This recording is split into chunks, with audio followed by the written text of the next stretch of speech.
All right, I think we're live. I think we're going. Yep. Okay, great. Well, let's call the meeting to order. Welcome everybody and welcome to our guests. I'll try and keep an eye here on the participant list. So if I think if anybody has questions, you should be able to unmute yourselves. Is that right, Kirk? Everybody has full control. They do. Yes. Okay, great. But I think since Cy is not yet here, let's start certainly with approval of the September minutes. Did everybody have an opportunity to read those? Any changes? I can't see faces at the same time. Can I get everybody to raise their hand if they approve the, hold on, I can't see everybody. I'm sorry, hold on 2 seconds. There we go. Oh, there we go. Is everybody okay with the minutes? Approved? Chelsea, you good? Great, thanks. Okay, so Rebecca, I think typically I have a motion in a second, so I don't know if I need that officially. Okay. Anybody want to make a motion to approve the minutes as written? Sylvia's making a motion. Anybody want to second it? Matt was first. Okay. So the minutes are approved and will be posted. Let's hold on talking about items 3 and 4, which are the fiscal year funding and budget recommendations and the resurfacing list. And I was thinking, could we talk, I actually was thinking we could bump down to the very, very bottom because this might be really quick, which was checking in on the Mebane Outdoors campaign. So these were the signs to promote cycling and cycling safety in the community. This might be, Aaron, largely for you. I know we all participated in trying to help distribute signs. We had talked, I believe, at some point about trying to sort of know where they were so they could be recollected. I'm thinking with the elections coming that I see some sign frenzy possibly happening in a week or two, and I didn't know if we wanted to or needed to plan to either take those back up or anything like that. That could possibly, but yeah. Sure. It has been very slow of late. I can't remember the last time we've checked a sign out, but we do have a list of I wouldn't say all of the signs that have gone out, but most of them. We have, we opened it up online on our registration software to allow people to go in online and request signs. So I think we have 1 or 2 of those, maybe a couple more. And then we had a list going at City Hall and at the MAC. So I can compile that list and provide it for everyone very, very soon.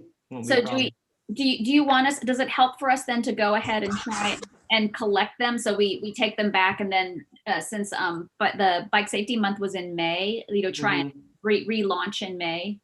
Yeah, I think that's a good idea. I would obviously, we might get bad weather or winter weather, not necessarily bad, but winter weather, and we don't want those signs out there,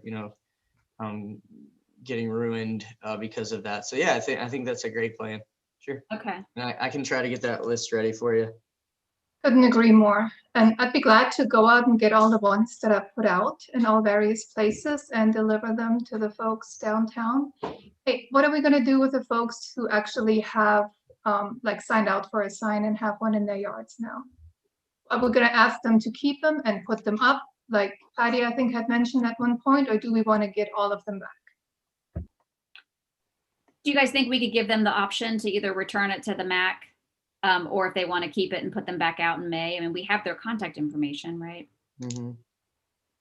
I don't think it was that many. Yeah, I don't think so either. Yeah, I mean, I'm fine. Hi, Cy. How about we look at the list? Does anybody? Aaron, would you want the city to be the point of contact to sort of know the location of these signs, or would you want a BPAC member to try and do that? It doesn't matter either way. We can take that. I mean, it's not a problem. I mean, my plan that I just wrote a note about is that I will compile that list. It's on a couple spreadsheets, and we'll just have to put it in, and maybe I'll put it on Google Drive or Google Sheets and just share it with everybody on the committee. And, Sylvia signed out a lot, so she'll have a lot to collect, but, and they're all over town. You still see them. I think as far as giving that option for them to keep them in their garage or in their house, sure. But I think we could also take the stance of, if we know who's got them, and we maybe don't hear back from that person, who's to say we can't just go grab the sign? So. Yep. Okay, that sounds good. So we'll await a link to a Google Drive, and then we can sort of try and, determine the status of the ones that we have in our control, and then otherwise we can work with you, Aaron, on the remainders. Okay. Yeah, that sounds great.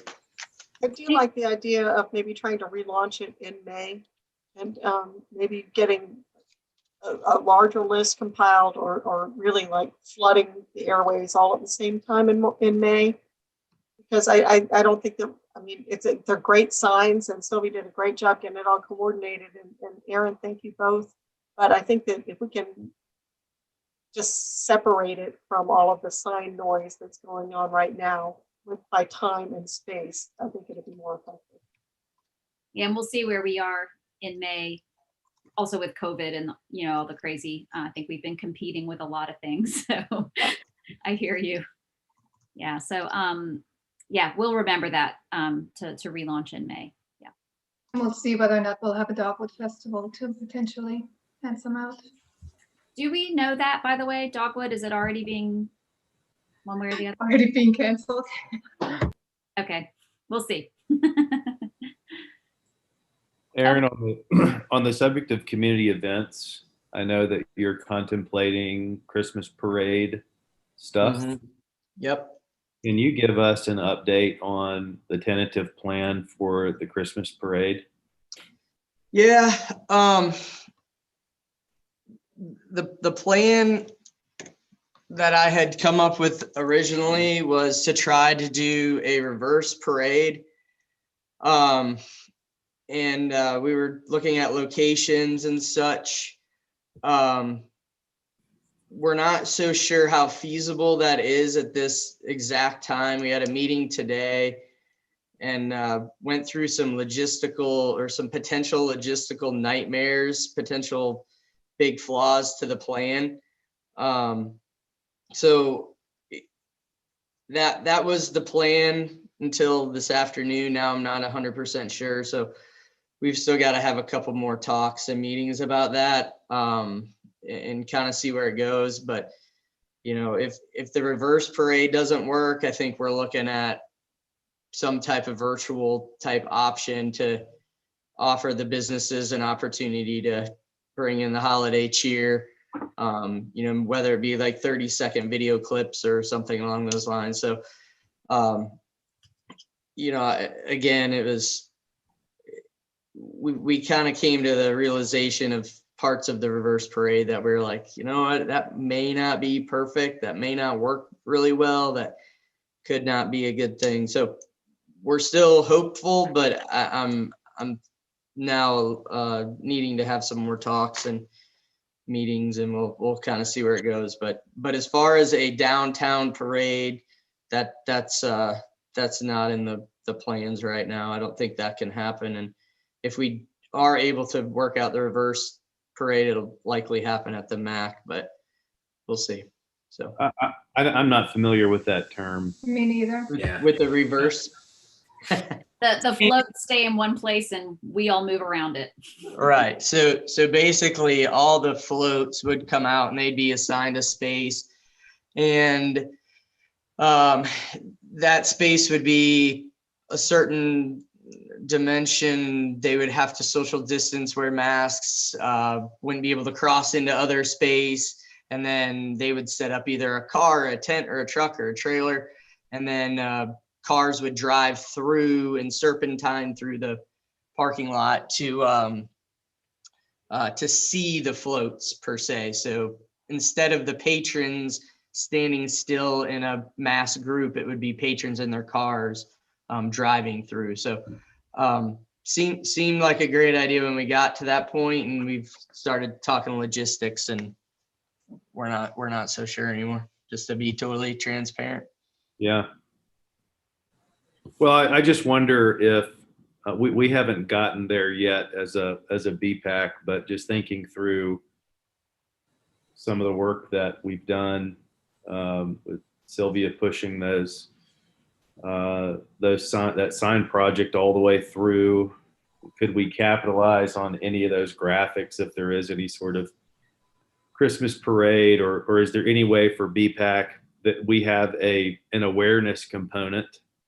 And I think we have a long way to go to be a recognizable entity in the city. I think that could be something that we look at, months in advance when we're back to some semblance of normalcy, how BPAC could have a presence in the Christmas parade. And it's kind of an obvious in bikes, walking. But I could see us doing something. If it's not this Christmas, certainly next Christmas, we ought to take advantage. It's the Dogwood Festival and the Christmas parade, and those are a few of the seminal events of the city, and BPAC ought to be present. I mean, I'll say this, regardless of the direction that we go with the parade, whether we are able to figure out a workaround, excuse me, for the reverse parade, or if we go with something virtual, I mean, a 30-second video to put within a virtual parade sounds like a pretty easy ask, to just give some awareness for the committee and for the things that you guys have been working so hard on.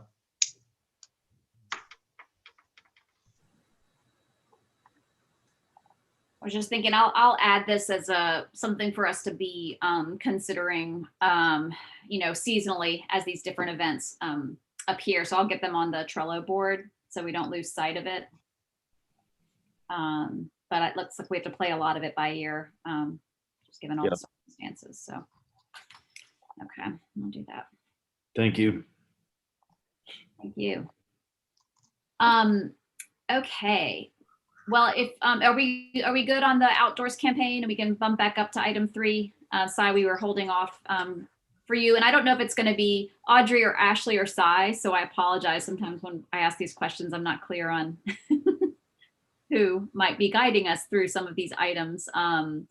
Specifically, talking through the funding and budget recommendations for the next fiscal year. Before you got on, Ashley had said maybe she could assist, and Audrey, I didn't even ask you. I don't know. So. Sure. I apologize for my tardiness. So without asking what you want to know, Ashley and I discussed it a little bit. So I'll attempt to get out ahead of the conversation, and then you all can push back or give me feedback. Great. So you have been allocated $10,000 by the city council for investment in bicycle and pedestrian infrastructure in the city. The city receives some funds, federal funds, through the Powell bill for resurfacing of city maintained streets, which is what Mark Reich and Wayne Poor have spoken with you about. That's where that funding comes from. It is external to the city's local tax revenue. It's federal, it is funded federally. And that is done annually and is calculated with a funding formula that Federal Highway or US DOT gives to local municipalities. The striping that would accompany resurfacing projects would come from the Powell bill funds. Signage likely would not, although we have more than enough signs. Since I've talked to Wayne, he bulk ordered them last year, so we have plenty for bike boulevards or Watch for Cyclists, which is the sign that we have. That leaves the $10,000 largely untouched and at your discretion for making recommendations to the city on how to invest it to improve bicycle and pedestrian infrastructure. We have recommendations in the bike ped plan, recommendations that I then reinterpreted based upon sort of some logical geographies of town where there were some high needs or high priorities in the bike and ped plan, and then kind of building off of those. And that's what I did the last 2 years in the maps that I prepared. However, the other requests that the BPAC has recommended and the city has carried forward have been encroachment agreement requests with NCDOT for high visibility or new pedestrian crosswalks at 4 and now 5 locations in the city. The 5th one is the Brown Street crossing, and we haven't formally requested that of DOT at this time. The city would need to pay for those. So if the encroachment agreements are approved at the other 4 locations or any of the other 4 locations, those would be paid for by the city. So just keep that in mind in terms of maybe reserving some funds. They would be done by the city. So Wayne would be supervising that work. And that would be done by City Public Works. So that kind of brings us up to speed with those projects at this time.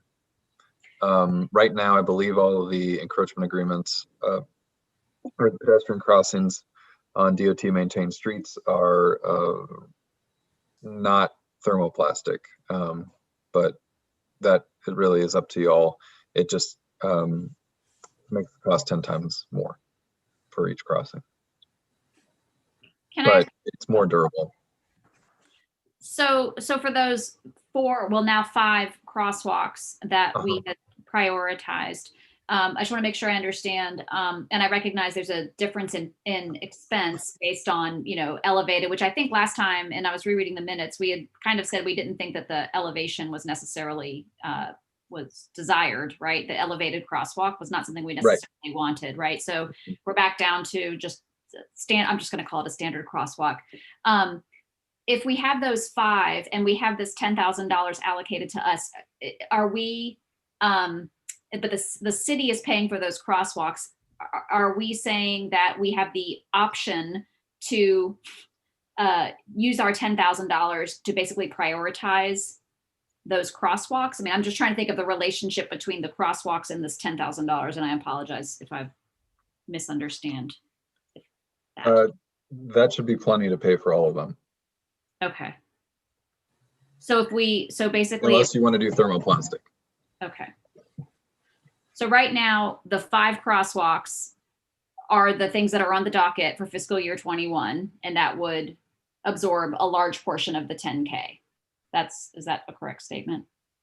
So I don't know if a large portion, it might be a large minority of the 10,000, but I think there would still be over $5,000 remaining. Okay.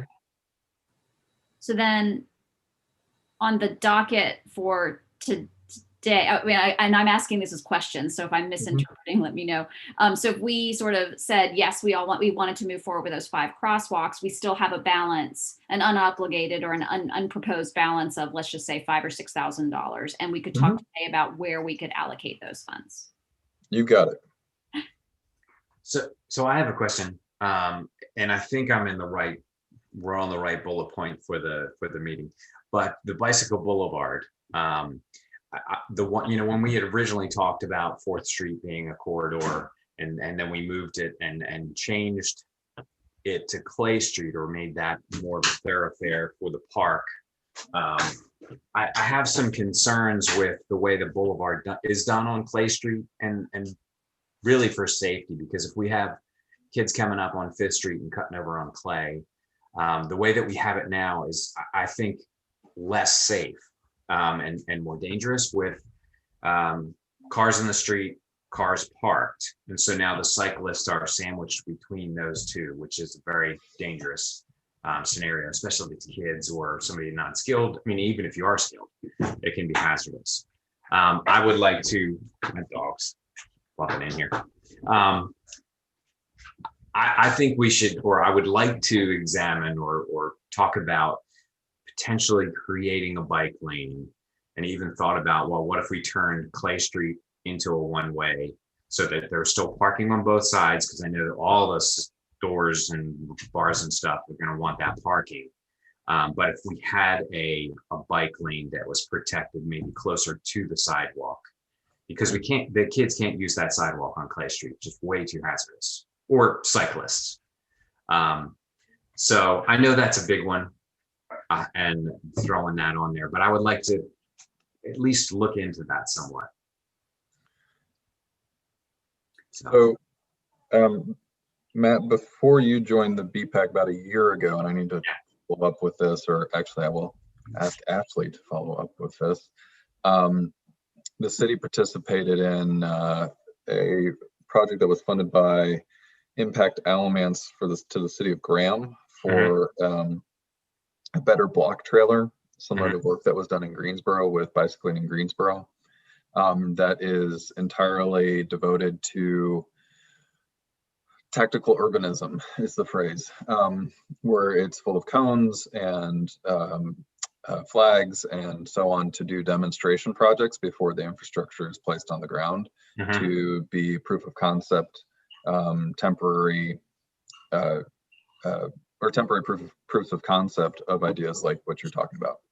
That may be a bit bold, but before the council would commit to funding something like that, or the BPAC would commit to following through with permanent striping, or sort of changing Clay Street to, as you say, one direction, that all would that could be test driven. Okay. For a weekend, for a month, for a month of weekends, for 2 weeks. It really would be up to us. Now, we get first dibs on the Better Block trailer. I believe it should be finished at this point. There were some staff changes in the Graham Planning Department, and I know that person who moved to the Washington, D.C. area was the one shepherding that project forward. So I need to find out where they are with it, but we are partnering with the city of Graham on that project, where we literally helped pay for it.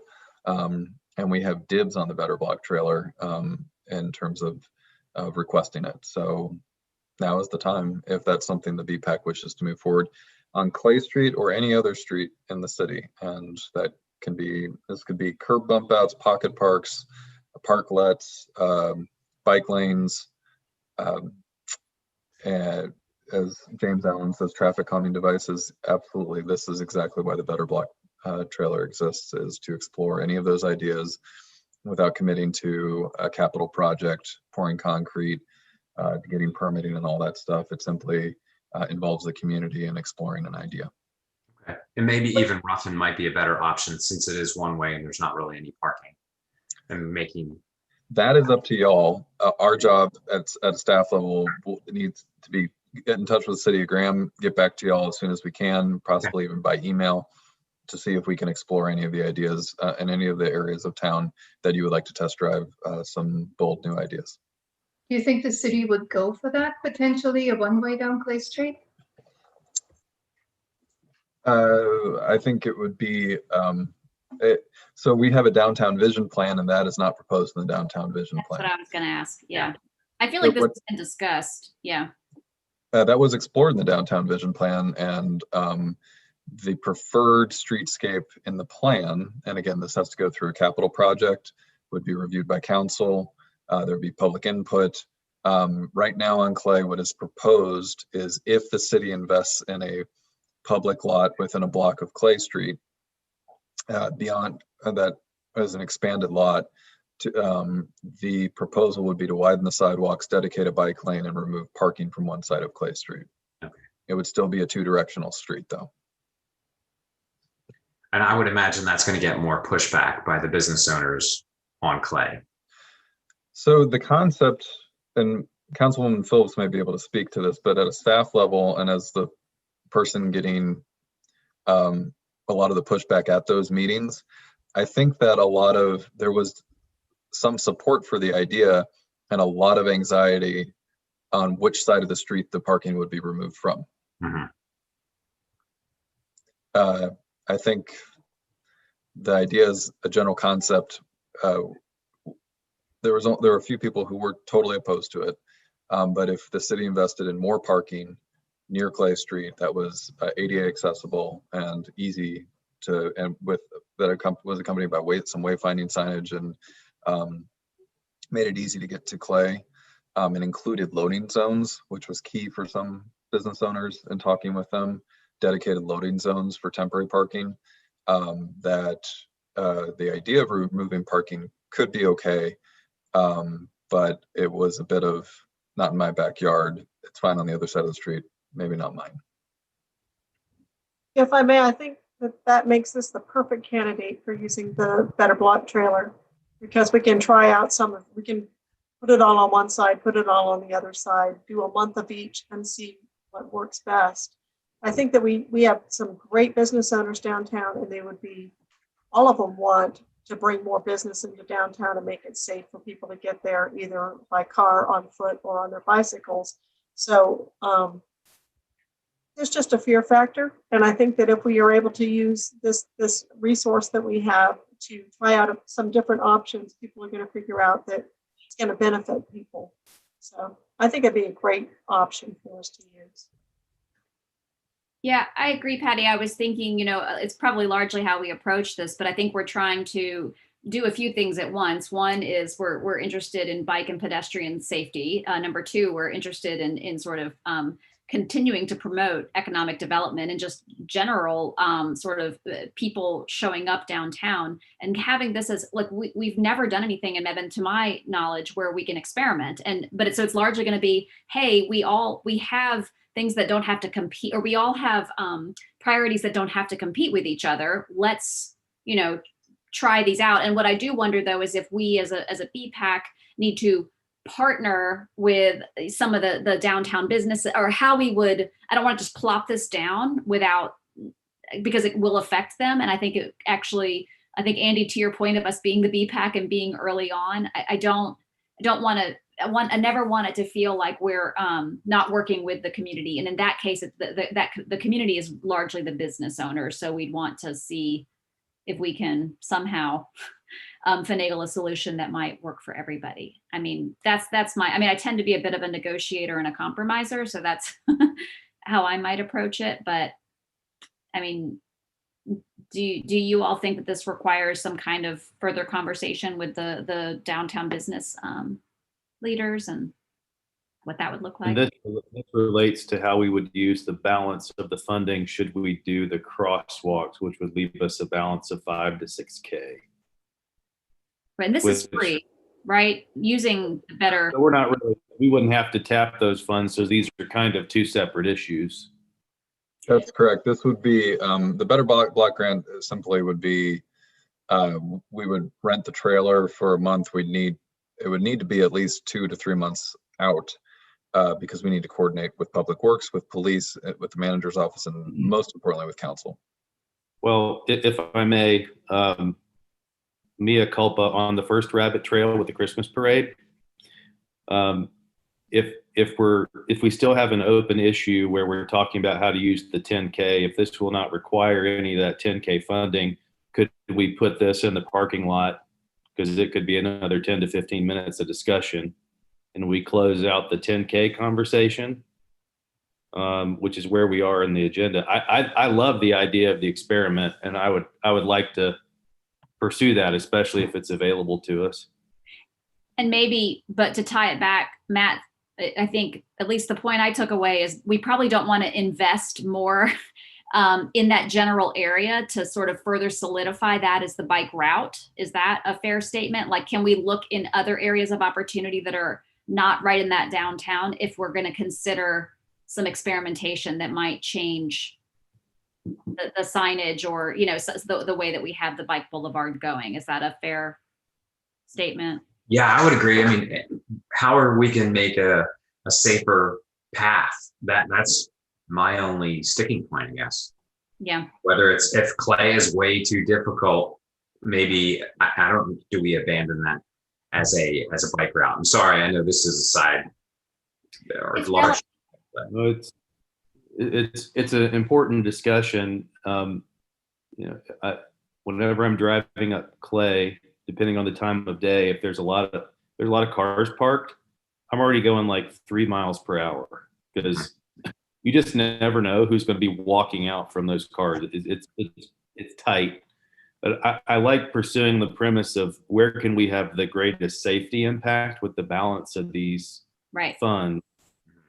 And, you know, our traffic patterns are going to change in Mebane as the bypass emerges. And I'm sure we have projections on what that's going to look like. I mean, if we're still learning a lot about our city and how some of these new arteries are going to open things up and even change not just car traffic, but foot traffic and bike traffic. I mean, I think it's safe to say around major shopping centers, there will always be quite a bit of foot traffic, especially as we have more apartment style. You have greater concentrations of people walking to these shopping centers. If we could, I would be in favor of continuing to build up our infrastructure around those places where people are more likely to be on foot. And one thing that's rather new, or I should say emerging, is the Kate's Farm work. And I don't know, this may be a very big ask, but I think about connecting even just Mill Creek, getting them across the street in a safe way to that new amenity. You know, I'm thinking $5,000 is not going to go very far. It seems like So that kind of Maybe thing. if I can intervene, that project, the timing is just not right. Okay. DOT will not grant an encroachment agreement across 119 until the bypass project is completed. Okay. So that's just not going to What's their happen. time frame on that side? We can't remember. Spring, summer 2021. But they've started cutting the trails. Oh, wait, for the Kate's Farm Trail? No, Or I for was the thinking the bypass? bypass. The bypass is spring, summer 2021. I will let your Recreation and Parks Director talk about the timeline for the trail, but it's much sooner. Will there be a traffic light? You know, at the entrance of Mill Creek where the roundabout will come in? The plans have been revised a couple of times. I need to look. Hold on. So while you're doing that, I'll talk quickly about the trails, if that's okay. So we are about 4,000 linear feet complete at the trails at Kate's Farm in the wooded areas only. The last time we were out there, they had not quite crossed over the power line easement, but I imagine that is complete. They're across at this point. And they're getting ready to start some bridges and such very shortly. We found some unfortunate news just out of the blue. Last week, I received a phone call from a gentleman who's doing some contractual work with Duke Energy, and they'll be essentially putting in a gravel road to help this contractor fix the power line towers.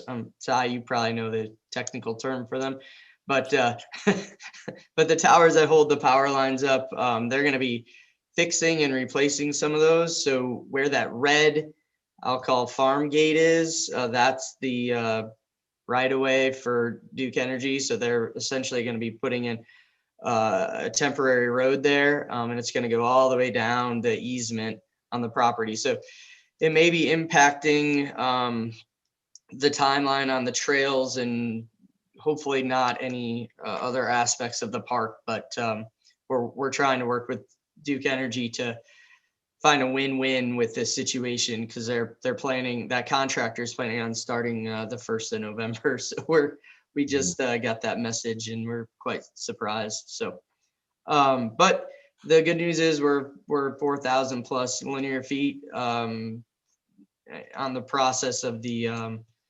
wooded trails area, and it looks really good out there. I would love to make sure the BPAC has a safe first dibs at taking a look at it if you guys want to bear the cold at the next meeting. I don't know if that's appropriate or not, but would love to be out there with y'all if you want to take a look at it. I would Bring love my bike. bring a bike. Is that what you said? Yes, I'll bring my bike.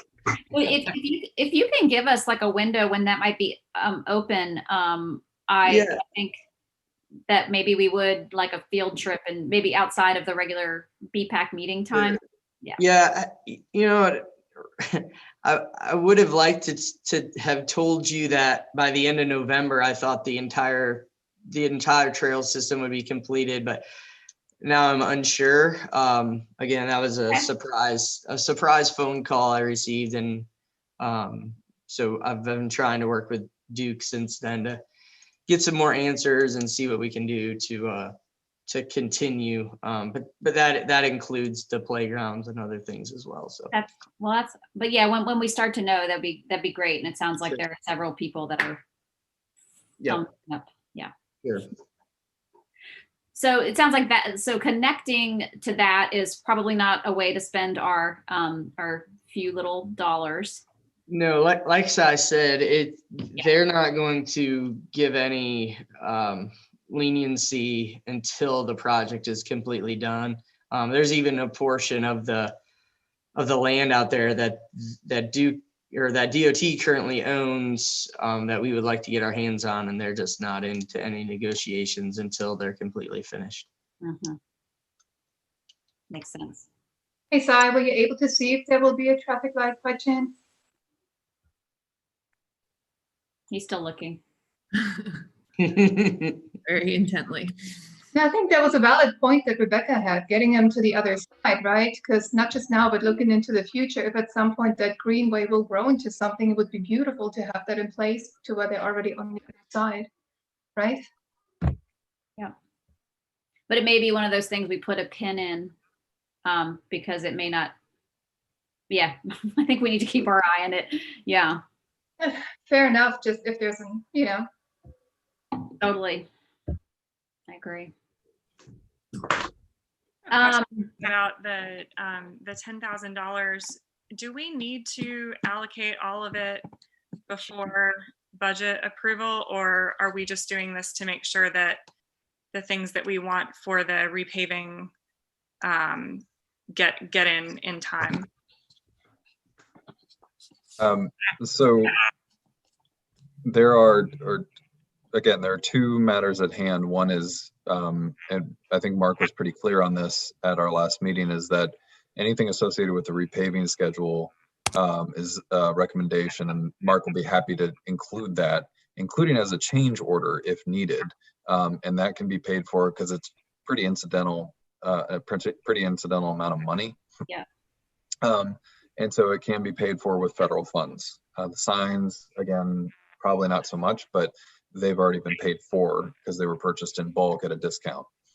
The $10,000 that's available to you all is immediately available in this year, which ends June 30th, and can be acted on. Last year, the funds were used for the 3 bike boulevards, the one on Clay, the one on North 5th, and the one on North Charles Street.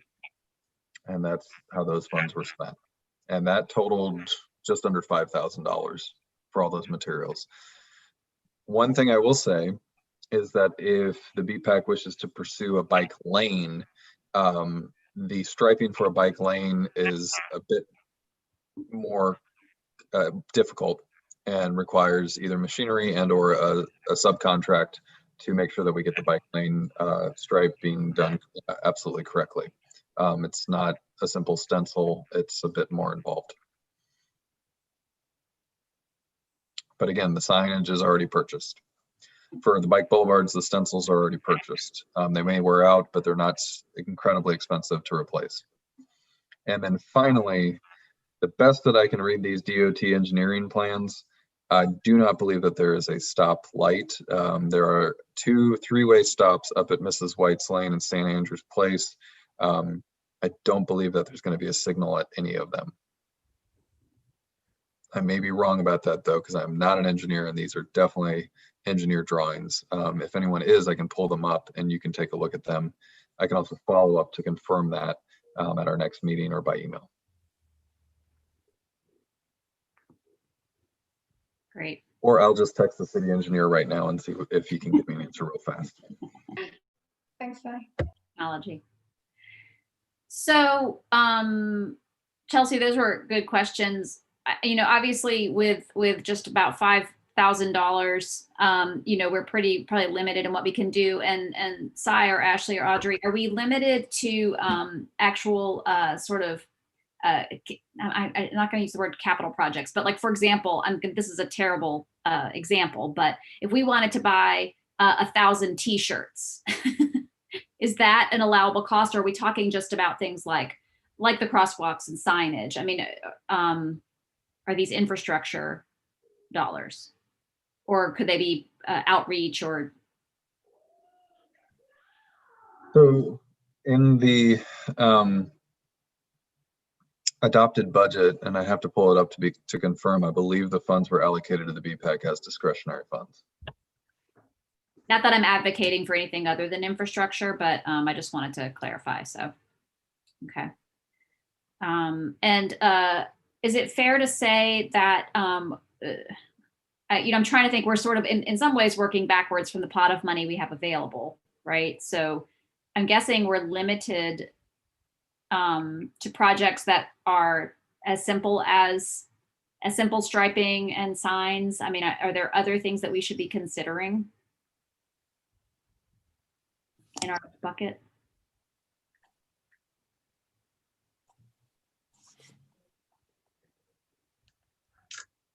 If I may, I think that would really you need to revisit the ordinance language and the mission of the BPAC. And so if it's serving the mission of the BPAC, they are funds to be used at your discretion to serve that mission. Okay, I'm just trying to think. I don't know how much things cost, I guess is what. And so it's like, but so do we need to decide tonight, I guess, is also, if we can walk away and think on this, because I think the mission to me is clear now. I don't know about you guys, everybody else in the BPAC. The mission is if we want to stick with the priorities of the 5 crosswalks we've already proposed, we have a balance, and we would need to talk through how to prioritize proposed projects. But I don't know that we're going to be able to do it tonight, is what unless you guys have some ideas you want to toss out there. I feel like I would need more guidance on like the category of things to consider. It seems a little wide open. And like you said, Rebecca, without knowing exactly how much everything costs, if there were some guidance we could get that was a little more narrowed down, like based on things that we've discussed in the past, here are some general ideas for what you could consider spending that money on that would be wise. Mm-hmm. Yeah. I have prepared that in the budget. It's pretty conventional bike boulevards and sidewalks. The other project to consider would be completing, would be any extensions from the Jackson Street improvement project, which will be extending the sidewalk down to the park and include striping, I believe, for a bike lane on Jackson Street. If there's anything associated with that, that goes from 1st to 5th Street, but the ADA ramps along Jackson all the way over to North 8th or South 8th are all non-compliant with ADA standards. They're well over 5% in slope. And so that's just something else. That's another BPAC project that's moving forward. And then there is some discussion in the chat. Yep. If that's something. Yeah, I was just gonna say, I think those are good suggestions. So hopefully everybody can see. It's really sort of taking some time for outreach. I know when we had talked initially about the bike campaign, I think we had talked about trying to make people aware that we even have some bike boulevards or other things like that. So Si, when do we need to produce this list? I guess if we start to consider, these outreach efforts, or even sounds like we can maybe look back at, it sounds like you have a, budget, so we could look at a general cost per linear foot. Is that right? Of sidewalks and that kind of thing. I mean, if we can get all that information at our fingertips and then maybe start to consider it a little ahead of time. Mm-hmm. Sure, that can be prepared for your next meeting. That's fine. So when do we need to decide, when do we need to say this is our priority list? There's no timeline for that. Oh. If you want to report to council on your activities and include those, then that would need to be, those recommendations would need to be completed by February, so the projects could be in process at that time. If you want them on the ground by the time budget comes around, the council budget discussions begin in March, then that decision needs to be made at the next meeting or in December. I feel like that's totally feasible as long as we can get a little more structure around, like, this is what we need to decide on. I think everybody feels good about the crosswalk thing, but for the additional money, if we can kind of revisit that, here are the options, then we can all pull together pretty quickly and advise which we think is the best way to go. Cool. I tend to agree. So is it, so does everybody feel okay if we're able to get the costs emailed to us, I guess, for as we think through the potential for sidewalk, the potential for bike lane, the potential for crosswalks. And I think we can sort of, back of the envelope, some of these outreach efforts ourselves. Is that something that you all could send to us, and then we can consider that basically based on, what we see as opportunities in Mebane? Is that? We can send you what we've recommended in a 5-year capital improvement plan, which includes some fairly low cost bicycle projects. And that was work I did. Ashley and Audrey have not had the opportunity to make a recommendation based on the adopted plan.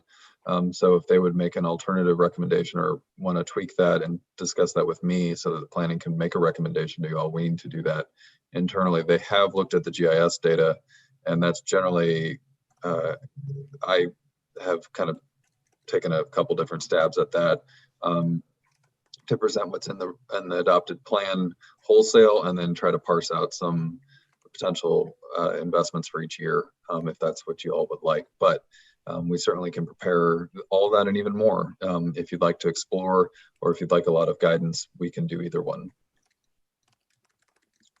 And we can have all materials available for anything in between. So yes, the answer to all of it is yes. I personally would just love to get sort of a ballpark so that I don't make a recommendation that's like crazy. So just a ballpark park per linear foot of something, knowing that, and if you guys want to chime in, I'm sorry, like I don't want to speak for you all in your level of. I agree with you, Rebecca. I think if we've got a budget and we need to go shopping, it's kind of difficult when there are no price tags on anything on the rack. I'm not even sure what's on the rack and how much. Is that like on the clearance rack, or am I paying retail? Because I'm not sure, like, the size and scale and of the possibilities. Yeah. If I could quantify them and say, okay, this one pegs the meter for safety, or this one pegs the meter on convenience. And I think last year was easy only because we had the Greenway, and then we knew we wanted to sort of prioritize some bike projects. And so it fit sort of neatly into it. But now that we've started down the, we skimmed off some of the easier items. I think it'd be helpful just to know the price list as generically as possible, so we can all get in a ballpark recommendation. That would be, I don't want you all to have to do too much work. Right. Is all. And I think simultaneously, I think if you all are okay, I think we do want to move, Matt, your suggestion of trying to experiment with the one-way stuff. We should just sort of move in tandem, knowing that they're not connected to one another. But maybe let's all avoid recommending, bike boulevard projects that are in that area. I think there's just maybe two, stuff we want to rejigger. That seem fair? Yeah. Yeah. Okay. So can we all, if we can get our price tags in the next week or two, would everybody be able to commit to a little thinking using this interactive, the map we have, the Google map, and just think on some things that you think are priorities? Make sure you have the 5-year plan, the bike and ped plan, maybe, so you can see, is that a fair, a good recommendation side, that everybody should have the bike and ped plan in front of them to see? Well, so the bike and ped plan is a 20-year plan. 20. The 5-year plan was a capital improvement improvement. plan when we were trying to determine how to most appropriately fund these projects that stretch everywhere from multi-million-dollar shared use paths and greenways with bridges to $5 simply- crosswalks. Yeah. Mhm. So the 20-year plan, everybody has a copy of that. If not, you can find it on our website. The one caveat to that, Rebecca, is that it was adopted in 2015. There have been a lot of ups and downs in the materials market in that time, but generally things went way up. Yeah. So the costs are much higher than what are quoted in that plan. So I want to caution you Yeah, when you're looking at that. that's You might want to multiply everything by 4. by literally. 4. Wow. Okay, great. Hmm. Okay, so we'll all commit to do that so that we can have a really robust conversation. We'll repeat item number 3 in November. Does that sound good? Yes. Any further discussion on this item tonight, or just we'll hold till next time? I had included a grant opportunity with this item. The application is due November 9th, and it's only for $1,500. So if you're not interested, that's okay with me, but just wanted to make sure you were aware of that. Where is that? Oh, I will pull it up.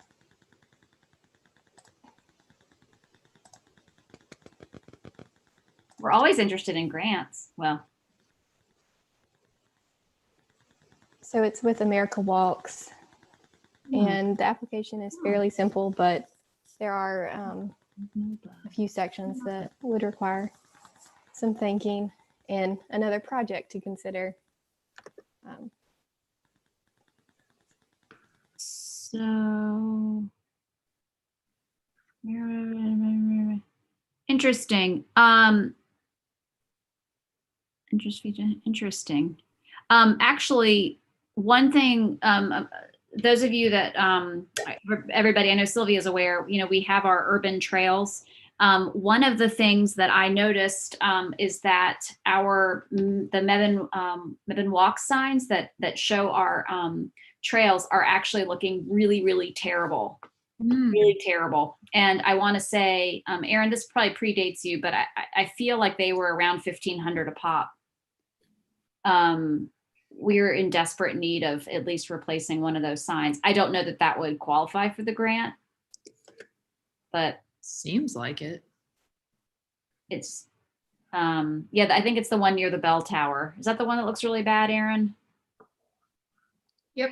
You're talking about the maps that show everything. I think it's more than one, to be honest with you. There's one here at the MAC, I think, is not looking the greatest as well. Would that be something we could go for? It looks like signage. And do we have to spend the money by a certain date? I guess I could look at that. There is a date listed. I can pull it up and see what it says. Because certainly one of the things we could do when we update these is show the greenway, the proposed greenway. So if we don't have to spend it immediately, if we could work towards designing a new sign.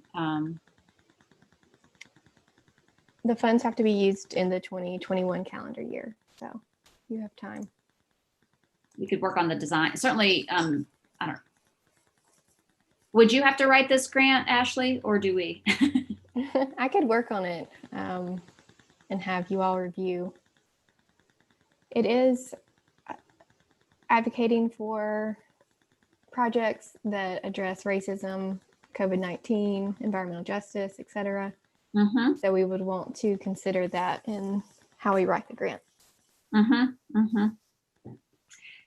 I can already, I used to write grants, so I love a challenge. I think that, I certainly think if we could apply the money to some kind of digital design work to get those maps going, and it really would be, it could be an outreach campaign. So yes, we would eventually, develop the signs, but I think that this could be distributed, especially since our greenway is in part of kind of an underserved part of the community. We are trying to connect certain areas. I think we may have a way to certainly talk about how this can help with outreach and encouraging activity,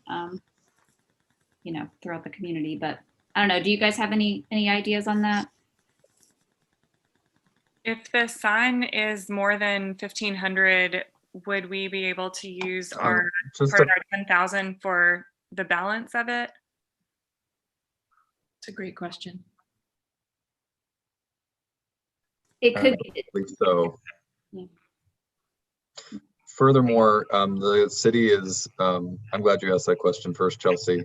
The city is engaged in a GIS services contract to generate a Parks and Rec app for phones, or as well as make our planning portal much more user-friendly, and using ArcGIS Online, which orients very well for phones. And tablets, in addition to desktop. I wouldn't call it, you can use it on a desktop, but basically nothing else. So as far as matching funds go, that could be another source. It looks to me like the turnaround time is really quick on this application. November 9th is week after next. So it seems to me if Ashley's willing to work on this application, that anything she can throw into it that might be applicable, she ought to give it a try. And Ashley, I'll certainly offer myself if you feel like you want someone to bounce it off of. And I don't know if anybody else on the call would be willing, we can help contribute or think through it. But if you're willing to spearhead it, I don't know what your plate looks like. It is only $1,500. I can look at it and work on it some this week. And if it seems not worth it, then we can have like maybe an email about it, but we'll see. That sounds great. That sounds great. And I totally get it. If the juice isn't worth the squeeze, as they say. Thanks for reminding about that. I did see that. It was in the minutes. That's right. Okay. So we'll look for an email from you on that. And I guess, do you mind just updating the whole BPAC and anybody that wants to chime in on the, if we decide to move forward, if anybody wants to help, just make yourself known. Yeah. I'll send an email. Awesome. I got a quick update. This money wasn't necessarily put towards the signs you were speaking of, Rebecca, but I do have $1,500 to update the trails map at Lake Michael. So I don't know if that would be helpful, but that could be another sum of money that could help out with improvements. I think ultimately, I'm assuming we all kind of are waiting for the Greenway to be shown on these maps. So this might be like design work and some sort of pre-work that could be shared electronically. And then, when we're ready for the physical manifestation of signs, which might be, a solid year from now. Yeah, we can. Yeah. Figure out how to pay for that. We'll put it in our budget. So. Okay.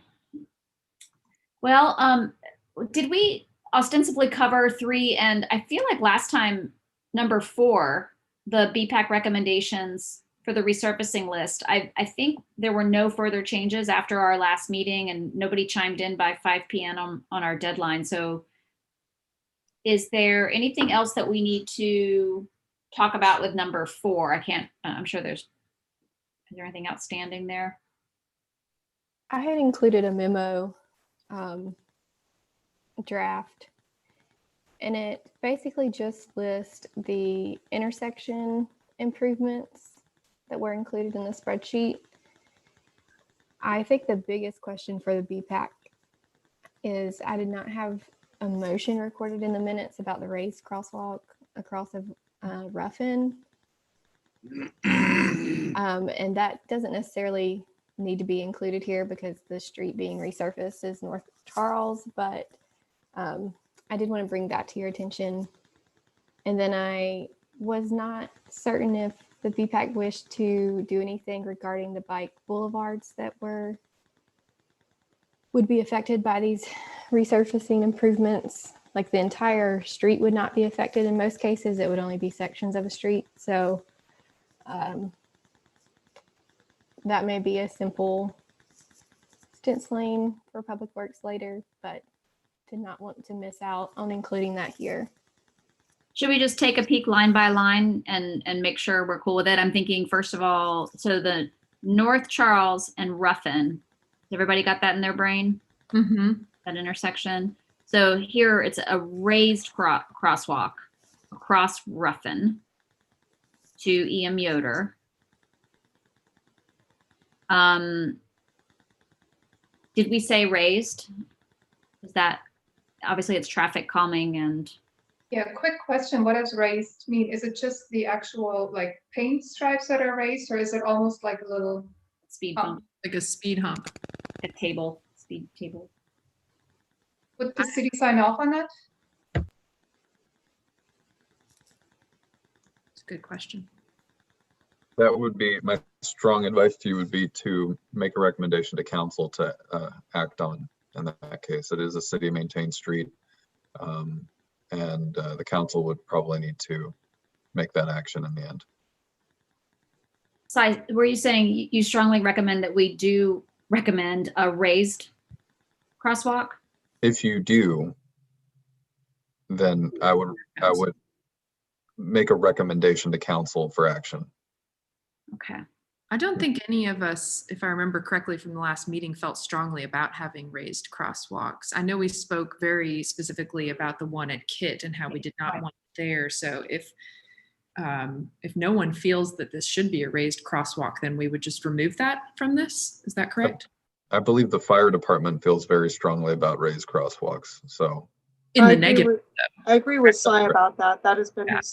historically, the city has not been in favor of raised crosswalks. Yeah, I don't know that any of us would like to introduce the raised crosswalk. I feel like, is there anybody on the call that did want that as a calming? I mean, I recognize this is near Yoder, but I don't know that I've heard major complaints. I mean, certainly if anybody has, we should consider it. I concur with the masses on this one. We had talked about these raised options at the MAC, and I agree with what Sai's statement was. So can we just change that, add a high visibility crosswalk? I think I need a motion because this is what appears in the plan, and that's what we did with the 5th and Kit intersection. Okay, I'll make a motion. I'll second. Sylvia, motion, Sarah, second, all in favor? Aye. Any opposed? Okay.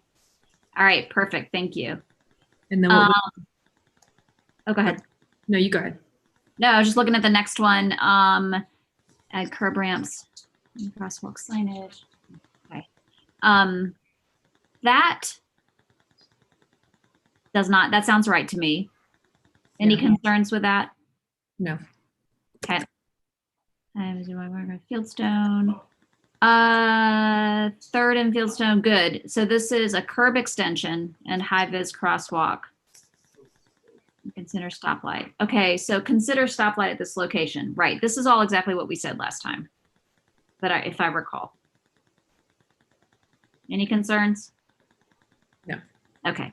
Well, is that now 3rd and Fieldstone? All of that is under construction, so we don't know what the final plan is even going to look like there.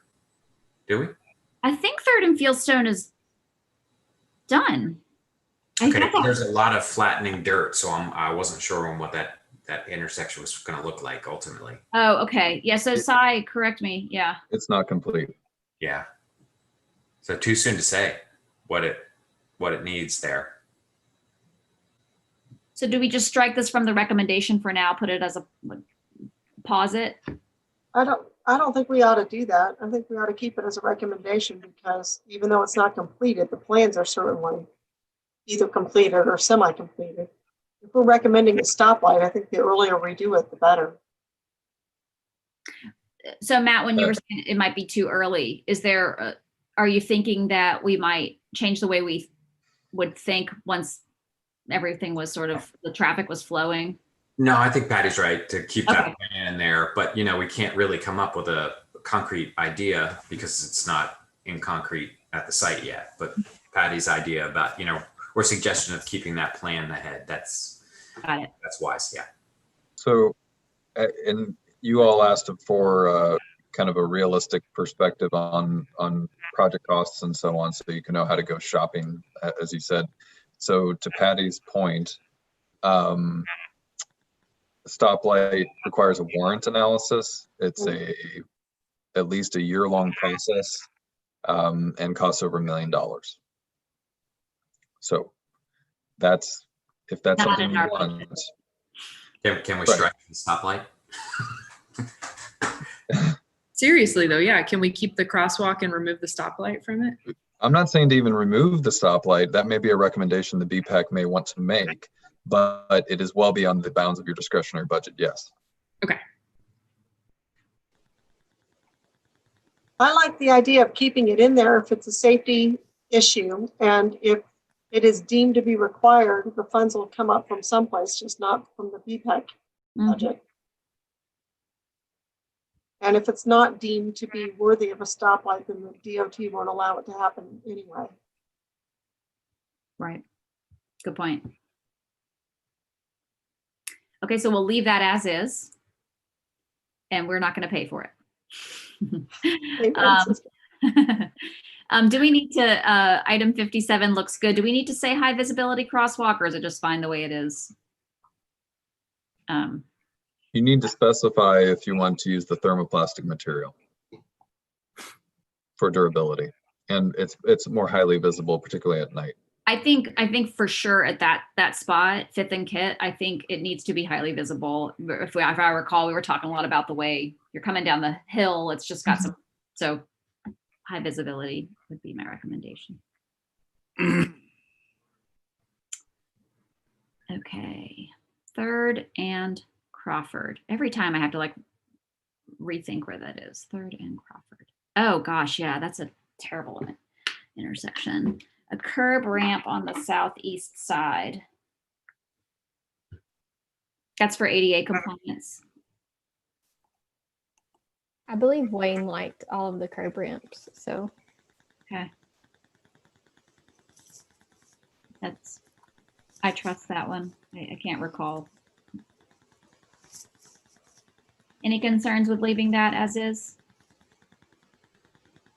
Okay. James had a question in the chat about thermoplastic. If anyone can answer that, I'm not sure how to answer that. Thermoplastic materials, the high vis folding snapback signage in the center line.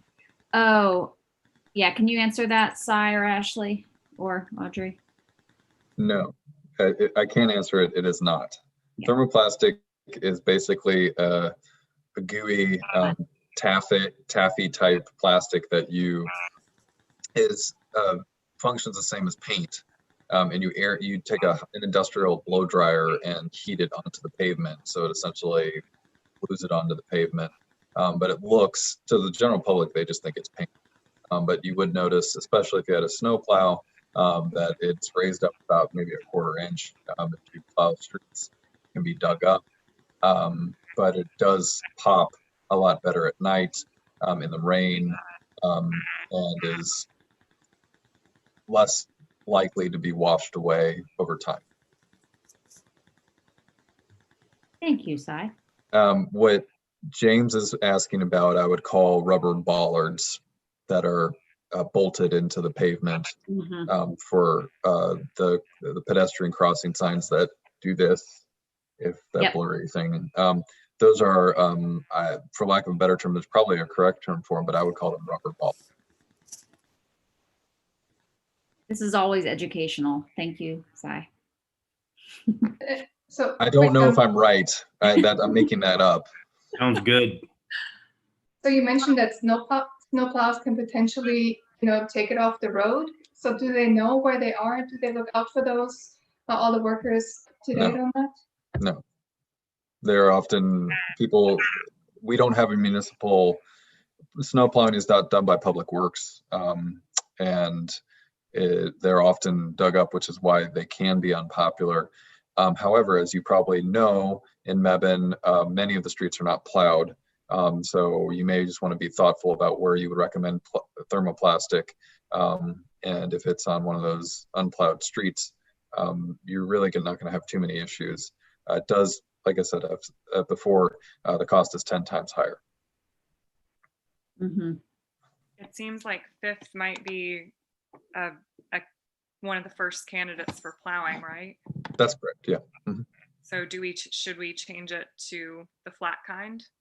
Change our recommendation? Paint. It's really up to you. It will need to be replaced, and it will be more expensive to replace over time. It's not like you can dig it up with one plowing. I mean, it will degrade over time. What is the difference in cost between the thermoplast and just the painting for your average size crosswalk, would you say? I think Wayne said at the last meeting is $1 a foot for square foot for paint with the glass beads in it, and it's $10 per square foot for thermoplastic. Okay. So we could essentially replace it 10 times for the same cost. But it's low, but it's different visibility, so it's also a different product. That's correct. But that's also more susceptible to being damaged. Is that what I'm hearing If it ever snows, yeah. But there's clearly precedent for it being used, and probably even in snowy places. But I don't know. It's if we're going to put more money into it and it's susceptible to being damaged, I just feel like we might need a little more information before spending 10x the money. And I think it may be 10x. It may be, I'm going to just say $200 versus 2,000, or is that even too much, Si? About two, yeah. That right? Well, it seems like we could have it done with the lower expense. And if we decide that didn't quite get us where we want to go, we could revisit that in the future without it's 10% of the cost. It may be just fine. But putting something really expensive down that could be damaged in the first major snow, I just don't know the product. It sounds like it may. Andy. Okay. Yeah. What's that, Patty? I agree. I agree with Andy on this. We put it down with a less expensive product, and we figure out if it's effective and helping us with safety. And if it's not, then we reconsider later about using the more expensive product. But starting off with something that's 10 times as much money doesn't seem very reasonable to me. Do we know, are there any other products between those two, or is it just those are it and that's that?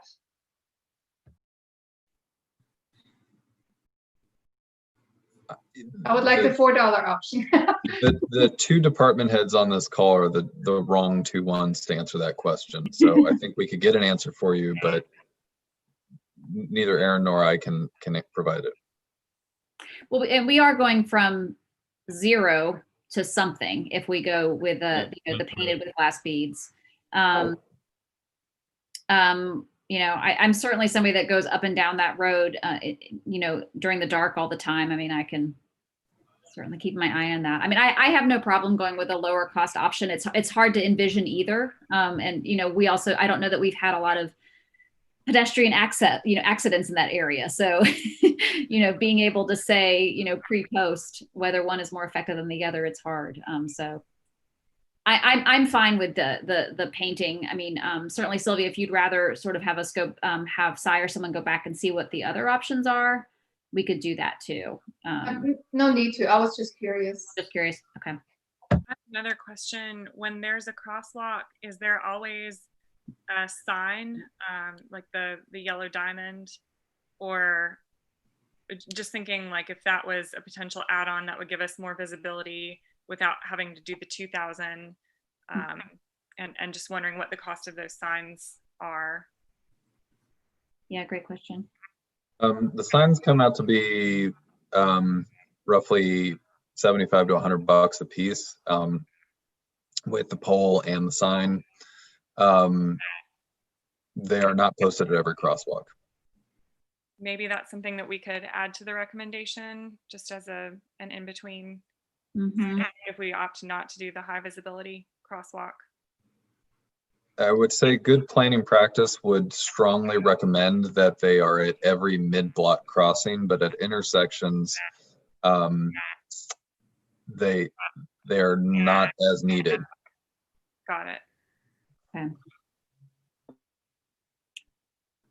So, actually, just in general, Cy, when we're making recommendations for things like crosswalks, do we need to be? Sounds like we're right now we're considering what type of material, right? Like high visibility versus regular striping. Do we need to be making recommendations for the signs, or do you use best practice, like you were just saying? If it's an intersection, you probably wouldn't do it, but if it's mid intersection, you would. I'm just wondering if we need to be paying attention to that. I think so. I don't think that the ramifications of not paying close attention to that are going to be huge, but it could save a few $100s, and over time could save thousands of dollars. So it's worth keeping in mind. And the reason it saves money is because they're already there. Oh. Again, I'm not the right department head. Sorry. What I would say, well, I don't know what an engineer would say. I don't know what Mark Reich Okay. or Franz Holt would tell you. As a planner, from what I understand, and this is common traffic calming design philosophy, is that intersections are natural locations for most drivers to slow down. They introduce anxiety and make people more alert because they can get hit. Because of that, particularly if you have a stop sign that where driver, at least even a two-way stop sign at a four-way intersection where drivers are required to stop by law, that allows the pedestrian the opportunity to distract the driver to their presence and safely cross. And but intersections are sites of increased safety for pedestrians only because they introduce that higher level of anxiety. They also, if there's no stop signs, introduce a lot more variability of people in particular making left turns and not seeing pedestrians there. Yeah. So it can go both ways. I would say if you have really an engineer, a traffic engineer or a transportation planner could tell you better. And this is suggesting different trainings that perhaps our new planners could go to and get trained on. But I believe that if you have at least a four-way intersection with two of those directions with stop signs, that having a crosswalk sign may not be necessary. I would say that if you have an unsigned, no stop sign, four-way intersection, crosswalk signs are highly necessary. And in this particular case, if I recall, Kit, it's not a four-way. Nope. I actually, part of me says people are flying down Fifth. They're sort of uninterrupted. This to me might actually be a place where, I don't know, a crosswalk sign might not be a bad idea, even though it is an intersection. But that's my completely uneducated opinion, just sort of my experience. But it's definitely not a four-way. It's more of a, and I think it would just be in one direction. I'm thinking coming down the hill, down Fifth. But I believe it was Mark's recommendation at the last meeting to include signage okay, because the sidewalk changes sides. Yes, I would agree. okay. It And I is, think the other important thing is whenever we install the new sidewalks, can there be at least temporary signage up there to alert people to it? I don't know how that works. yeah, that's a good question, Sylvia. I've seen this sort of apparatus, like these little temporary flashing lights that can be affixed to signs that draw attention to them. I wonder, does Mebane have any of those? Does Wayne happen to have any of those? Does anybody know? We do not. I know that we do not. So there, if I'm hearing you correctly, you're not talking about the hawk signals that alert you of a stop, an upcoming intersection. You're talking more about the, say, a crosswalk sign that's lit up as a car approaches, right? And with a flashing beacon light of types, some type. It's Not actually even, just temporary. initially when the new sidewalk comes in, just to let people know, hey, you know, new rules, pay attention. Oh, I'm sorry. Yeah, we do that. Mhm. That could be great. I could see that being very useful. Just as a precedent, anytime we establish new signage, Yep. it's just part of our deal. So then I think I'm hearing Fifth and Kit intersection with regular painted sidewalk sign. I think I'm looking at it. The sign would really only probably be coming sort of northbound. I don't think I guess you could put one southbound, but people aren't moving very quickly at that point. Do you guys, are you good with that? Yes. I like that. I think anything's an improvement there. Agreed. Okay. And the last thing, anything about considering the feasibility of a bike lane on West Ruffin or paved shoulder on Fieldstone? Should we hold on the bike lane and maybe fold that into, I mean, Matt, I don't know how you feel about that, but fold it into sort of the, I forget what it's called, the temporary, gosh, what's it called again?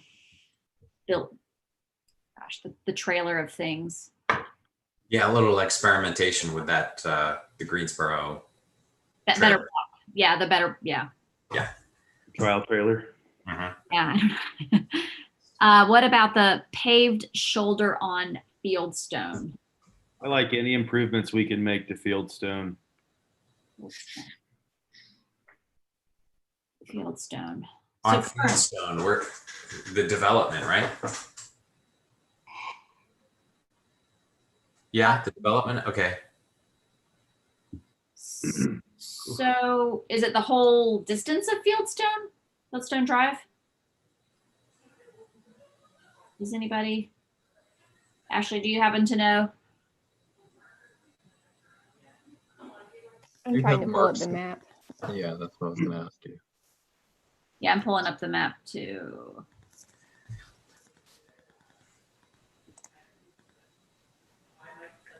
We've got some nice sidewalk on Fieldstone. I need Uh, a refresh on what the improvement is here. yeah, because if I recall, Fieldstone has very little. Oh no, they do have some sidewalk. Yeah, okay, But the streets are all very tight and most people park along the street. that's right. There's just not a lot of real estate there. Yeah, I don't know. I don't know how we'd get a lane in there. I mean, people would just park on it. Yeah. I mean, I'm assuming we're talking Fieldstone Drive,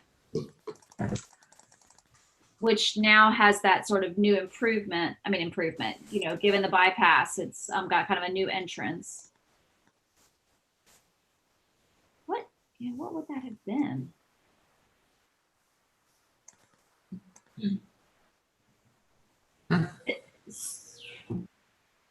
Do we know, is the entrance going to be sidewalked? I know it's sort of mid-construction right now, but I'm assuming if we're doing a crosswalk in, that it'll lead to a sidewalk at the entrance. Do we know if that's going to be A, existing, and B, is it going to be on both sides of that? It's now like a split median entrance. That's my understanding. Okay. And I'm not understanding, I guess, if there's a existing sidewalk that's usable, then do we need a dedicated bike lane? It's not I mean, it is a thoroughfare for the neighborhood, but there's no reason that bicyclists couldn't use that sidewalk. Am I wrong? In my estimation, you're not wrong. It is completely full of cars. It's Yeah. just lined with cars. I don't think we gain anything. No. So, an explanation, Matt, just when this plan was adopted, that ordinance that allowed cyclists to ride on the sidewalk was not in place. So this may Okay. have been a way to try to square that circle. Yeah. Okay. So do we think then that maybe we don't, the two items that were in red are, one of them is maybe off the table forever, which would be Fieldstone sort of bike lane consideration, and then the Ruffin bike boulevard stuff we hold and do the Better Block experiment. Yeah, the Ruffin. Okay. Yeah. Yeah. And I think that could definitely be a much cheaper option, maybe instead of trying to reconfigure Clay Street and do all of those changes. Maybe this gets the same thing done. It's not a direct route, but maybe get the same thing done for less money. Yeah. But at least as far as this plan is concerned, or this document is concerned, I think we can remove those as current, both of those in red as current recommendations, is what I'm hearing. Yes. And they have been deleted, just like that. Okay. Any other attention to this document needed? Okay. Awesome.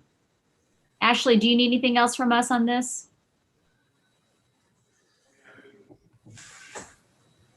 No, I think I'm good. Awesome. I'll send it to Mark. I don't think that the resurfacing schedule has appeared before council yet, so it should be on track to go with that. Okay. Will you remind me, the crossing of Brown at 9th, was that something that we were considering adding to this? I thought the last time we talked about that, we scratched it because it was just kind of a road to nowhere. Matt, it was discussed at the last meeting, Oh, sorry. I wasn't there. but I believe Cy can correct me if I'm wrong, that we need to get an encroachment need- agreement first. From DOT, and is it that we just don't have time to get that before we have to send this in? You may, particularly because we are actively discussing other encroachment agreements with DOT right now. So should we put that as a recommendation here, knowing that we may not get in under the line?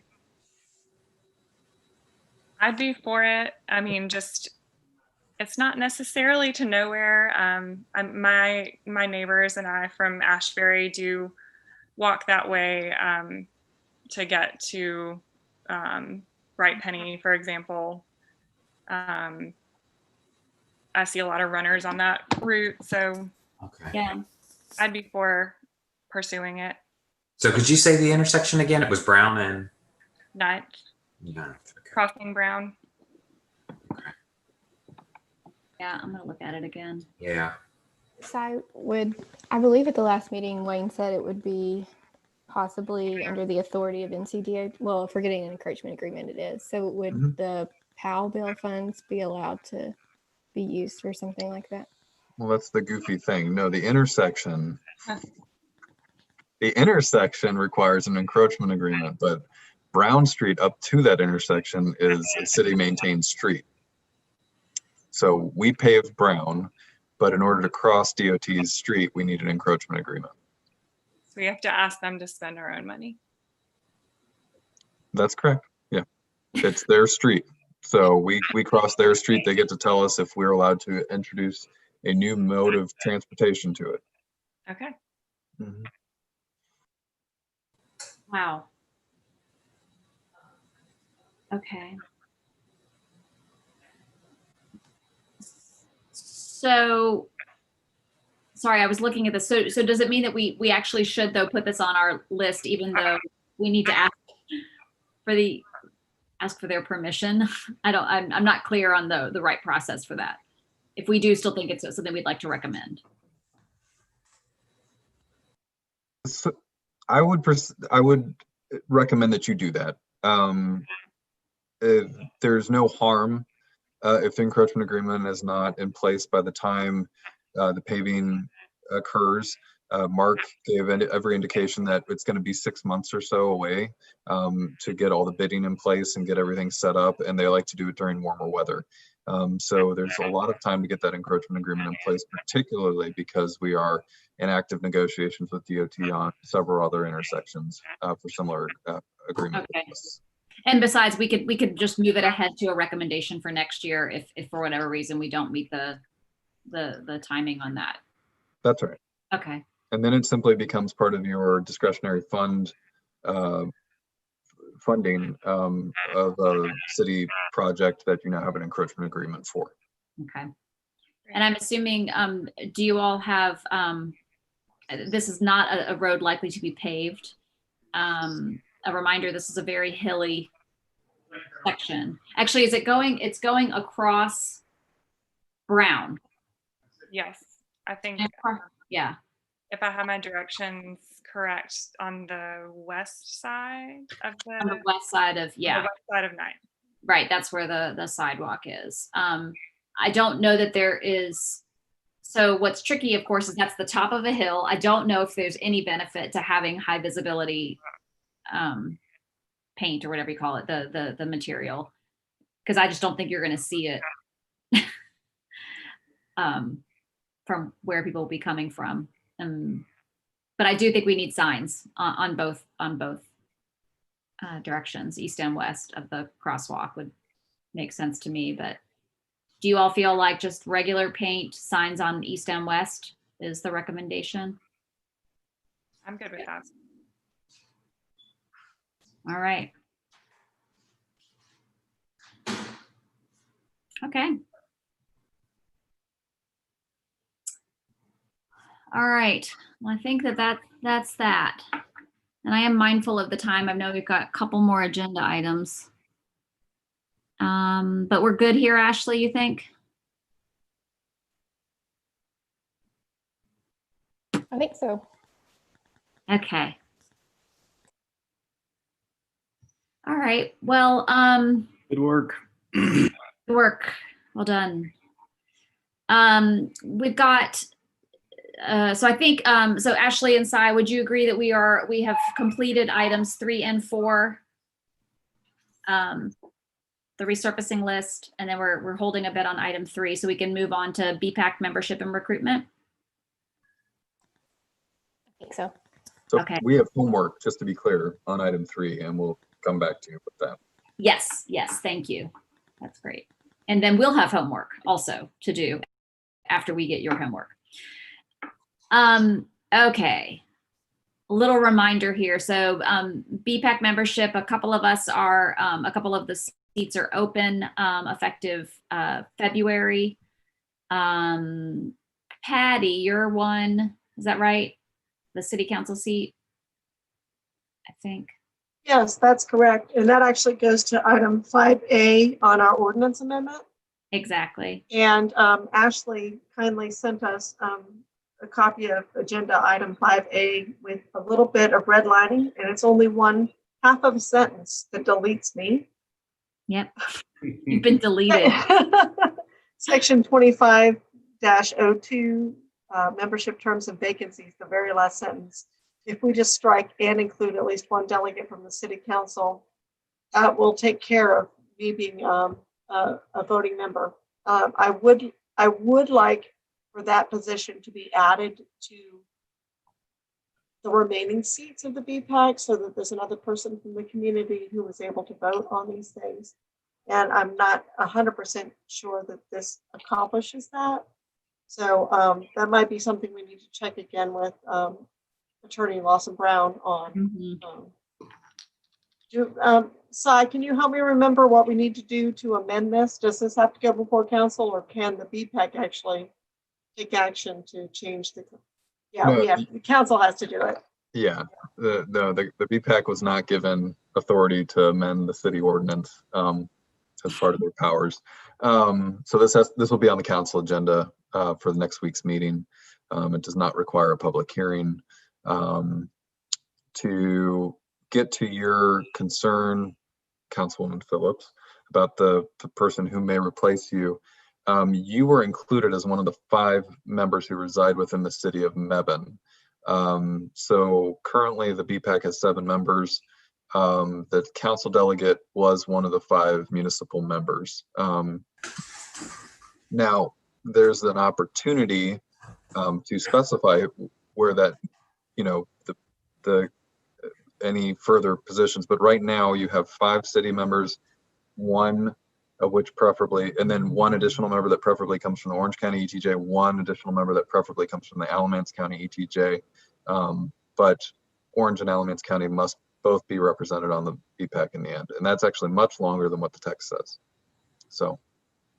Well, I think that our conversation last month was about the fact that we don't want to be too prescriptive in location. We want to recruit people from all over, both inside the city and into our ETJs. So if we can make that position available, not to just somebody within the city limits, but somebody also within either Orange or Alamance ETJ, I think that having a broader net is going to allow us the opportunity to bring in more qualified applicants. So Patty, then what you're proposing is maybe we would say it would be composed of 4 members who reside within the city, and then keep the Orange and the Alamance the way it is, and then 1 additional member that I don't know if we're allowed to make it really broad reaching, but say 1 additional member that will help, that would represent somehow, kind of leave it loose, because I think that we found that the too tightly we prescribe it, we're having to go back and update the ordinance and things like that. That's not what we want to be doing. We want to be encouraging people that want to take part in this and have the city help, determine best fit. So I don't know if there's a way to have kind of a at large or a loose, one that's just. I think it needs to be at large, but still within the ETJs of those 2 counties and the city of Mebane. You don't want somebody from Portland, Oregon on the committee, right? Hey. Well, no, I would love. Sorry, your daughter should be on. No, she's in Bend, right? She's in Eugene. Yeah. Eugene, No, okay. but if we say and 1 member at large, Right. within the city or ETJ. It meets one of those 3 criteria. That's right. There you go, Sarah. Nice, Sarah. I think that what we came up against in the past was we had some really qualified applicants, but we had very narrow slots, and that doesn't benefit anybody. We want the people who are most qualified, who are interested in what's going on in the city, so that we can get them active and involved. Actually, so given that, are you or Cy, or I don't know, are you guys able to sort of update it with those, within that spirit? And then it sounds like it doesn't need public. So it doesn't need public. Oh gosh, sorry, I have no brain. It doesn't need to be discussed at an advertised public hearing. It can be acted upon as part of the council agenda as a simple action item. Okay. Is everybody sort of okay if Ashley's able to just update that it gets presented to council? And I think that we would want this to happen prior to us advertising, which if I recall, we would want to start doing that maybe after is it too late to get on it is too late to get on the November council agenda, right? No, I think we can. Do you think we can, Cy? We can get it on a Monday. That is in fact the plan. Oh. Is that the recommendation of the BPAC, unless it was to kind of wholesale rewrite the ordinance, was to included in the agenda packet. Thank you for, yeah. So I think if we can do that, that'd be great. Anybody have differing opinions on this? Nope, good. Okay, Good plan. great. All right. Press release draft.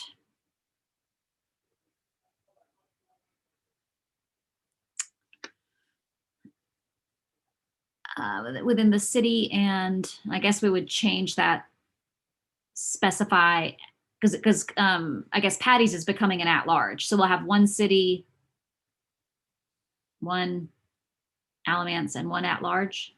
Is that fair? We're gonna have three. Who else is rolling off with me? I mean, rolling off. Who else is due besides Patty and me? Andy. Who's- Andy. Andy. Okay. So, Ashley, would you have enough to update that aspect of it?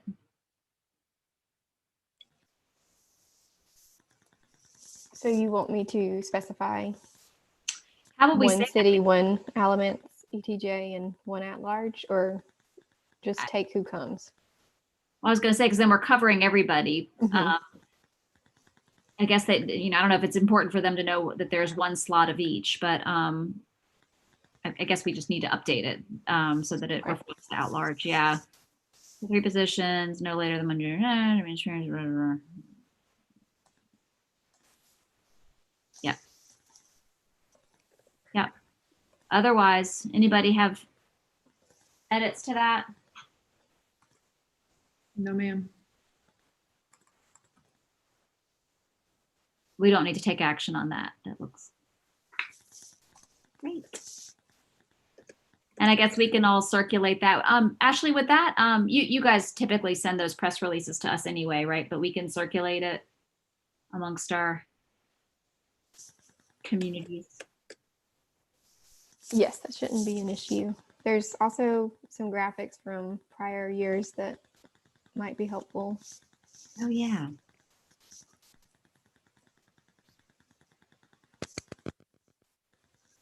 That's great. For that, I think we may just want to somehow have apply by date, maybe, just if that's a standalone graphic, but just my opinion.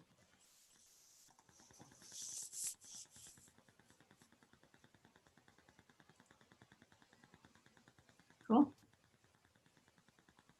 Anybody else have thoughts and opinions? Looks good. All right. Everybody getting tired? It's a long night. Everybody put on a video filter. You need to. Okay, so I think we can maybe really quickly talk about number 6. Number 6, I think Andy and I had put on, just realizing that we wanted to really make sure that our time here together is very productive. And so wanted to open it up real quickly if people have ideas on how we can be prepared, like how you all can be prepared to address the agenda items that are on the agenda, if that makes sense, so that we know what's expected of us, how we, if we're going to need to make decisions, things like that. Maybe just listening to if you all have either ideas or what's particularly difficult, given the way that we're operating right now, knowing that we're all new, we're all still trying to figure out how to be the best advisory commission we can. But knowing this is all new territory for a lot of us. So what are the ways that either you're struggling or ideas you have for how we can be more efficient? I'll go first. I am a very visual learner person, and having the maps readily available, and I know that I can go back and look them up and things like that, but having a map handy when we're discussing intersections or is there a sidewalk here or not, maybe if that can be a link in the agenda, just something that when it comes up, I know I can visualize where we're talking about. And the second thing that I often have trouble with is remembering where funding comes from for certain different things, like who pays for this crosswalk, who pays for this stoplight, that kind of thing. And I don't know if that's a handy dandy sheet that that lists this body pays for this body pays for that, or if it's more of just something that would go on every agenda item. But those are the two things that I get a little confused about. Yep. Thanks, Chelsea. I'll tag on to Chelsea just a little bit. I'm along the visual thing too, and talking about things, well, not necessarily in theory, but just looking at math and such. I almost feel like I'm a little hesitant because I always feel like I'm missing something to some extent, you know what I mean? I almost need to go to the place. So like when we were talking about, fifth and kit, I have it in my head, I can see it, but I don't remember every, intricacy of what comes in where and that kind of thing. So just maybe potentially, if it's at all feasible, just having a heads up of what's up for discussion. So in case, I would want to run by somewhere real quick, just get a quick peek at things, a little field trip, that would be nice. Great. Anybody else? I know one thing I'll throw on there myself, and by the way, Ashley sends me and Andy the agenda, probably about a week in advance, Andy, roughly, something like that. One of the things I think maybe I could try and do, because I know if I'm confused with what we're going to have to tackle, it's almost like not just having it as an agenda item, but it's like, tonight we need to finalize the recommendations for the surfacing list, in advance review, like get a little more prescriptive. So if you got the agenda, you would know what we're going to have to do with that agenda item, if that makes sense. And if there's any pre-work or things you should, consider in advance. And that's something that Andy and I can, look at and then ask ourselves and ask Ashley or Cy, just to make sure we understand the task at hand. Because I know sometimes I'm not fully appreciating what our task is for the evening. So I don't know if that would be helpful to you all, but. I raised this question to Rebecca after our last conversation. I was looking at the spreadsheet, which has really helpful and important information in advance of that meeting.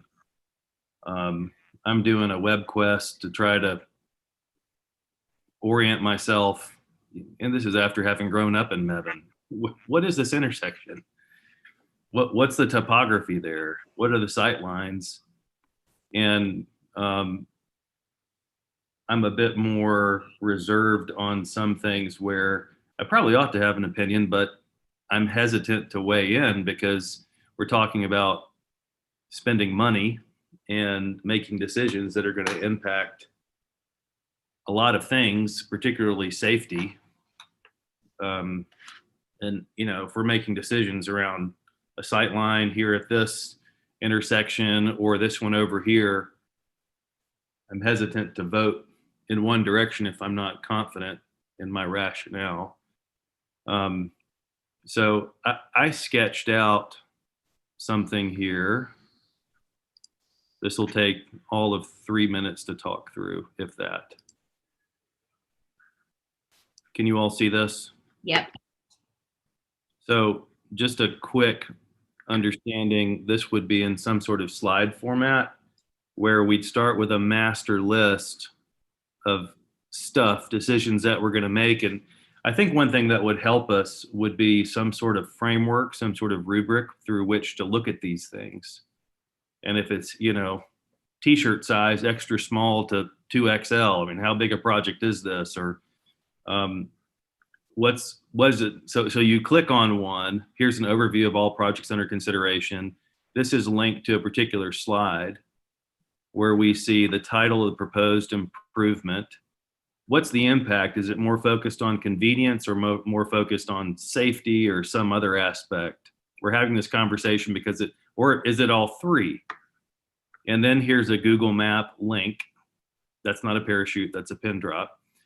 Here's my Google Map link to that intersection of, Fieldstone and whatever. If we have any photos, they could be from Street View, or if someone is on site and can pop them in there. So I think sight lines are important. Cy every now and then will drag the little character onto Google Maps, like, oh, I know exactly where that is, and I can see. But if we had any sort of supporting photos, if there's a PDF or a document that goes with it, it's linked there. It's the location. Here are any issues. Here's what we're proposing. A time frame wherein we're going to have to make a decision. Here's our window. And then what's the cost? Is it $1, $2, $3, $4 signs, or do we know how much that's going to be? So a potential cost index to provide context for comparison. And Chelsea, you were talking about funding source. That would be related to cost as well. That could go here. So I realize when I sketch this out that it means work for someone. But we have nearly all of this information either at our fingertips or in different places. But what I see in helping people who have been longtime Mebanites or may have only been in Mebane a year but love biking, they're not going to know Mebane inside and out. It's just so easy to talk about places and spaces, and we all just either have to look that up. Every time we have these meetings, I've got Google Maps pulled up on my iPad, and I'm constantly looking and comparing.